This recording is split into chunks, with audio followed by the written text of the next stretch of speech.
સંજોગનગર છે આ રોડ છે, એની બાજુમાં ગટર છે અને આ બાજુ માણસો રહે છે. આ રોડ ઉપર બધા મકાનો છે. માણસો કહે છે સ્વર્ગ અને નર્ક બે અહીંયા જ છે. સાચી વાત છે. આ નર્ક અહીંયા જ છે. આ જોઈ લો, આ ભારતનો જ ભાગ છે કદાચ, જો મારી ભૂલ ન થતી હોય તો. પણ લાગે છે કે અમુક લોકો એવું નથી સમજતા. જો લોકો આવે છે જાય છે. કદાચ આ ભાઈ સામેથી આવે છે, મોટી ગાડી આવતી હોય અને એમનાથી કંટ્રોલ ન રહે, સીધા અંદર આ ગટરમાં પડે. આ ભાઈ સીધા ગટરમાં પડે અને કેટલાય માણસો પડ્યા છે, પણ કોઈને કાંઈ ફરક નથી પડતો. કેમ કે ડિગ્નિટીથી જીવવાનો તો કદાચ અમુક લોકોને કંઈ હક જ નથી. રાઇટ ટુ લીવ અહીંયા લાગુ નથી પડતો, આર્ટિકલ 21.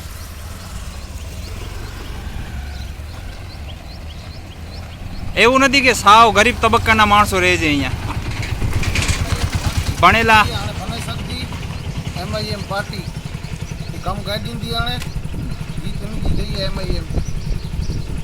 આમને વિશ્વાસ છે કે MIM પાર્ટીના લોકો ચૂંટાઈ આવ્યા છે તો આ વખતે થઈ જશે.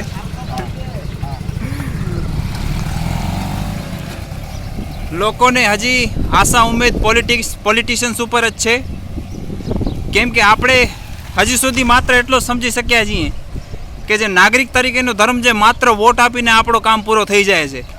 પોતાના હક માટે બોલવાની હિંમત આપણામાં નથી. આ જોઈ લો તમે, આ ગટર.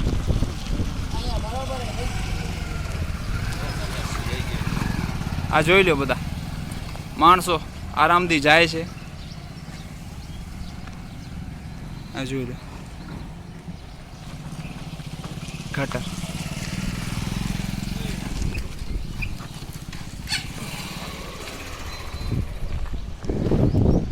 આદત થઈ ગઈ છે. આ જુઓ, આ સામે ઘરનો ગેટ છે, એની સામે આ ગટર. આદત થઈ ગઈ છે માણસોને આમ જીવવાની. ક્યાંય કોઈને કોઈ ઉપર કાંઈ ઉમ્મીદ રહી જ નથી.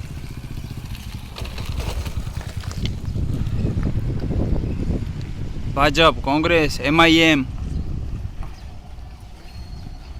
નાગરિક તરીકે નમાલા થઈ ગયા છીએ આપણે. ગટરમાં પાણી વધ્યો છે, માણસોમાં પાણી નથી રહ્યો. કોઈક આવે એના માટે, હક માટે અવાજ ઉપાડે, બધા એની રાહ જોઈને બેઠા છે. કોઈ પોતે બોલવા તૈયાર નથી.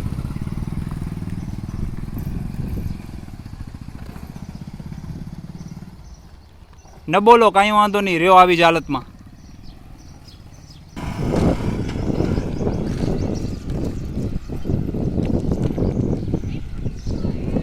ખાઓ ખાઓ, પ્લાસ્ટિક ખાઓ, ખાઓ, મરી જાઓ. કોઈને કાંઈ નથી પડી. માણસોની નથી પડી, તમારી શું પડી હશે? ખાઓ.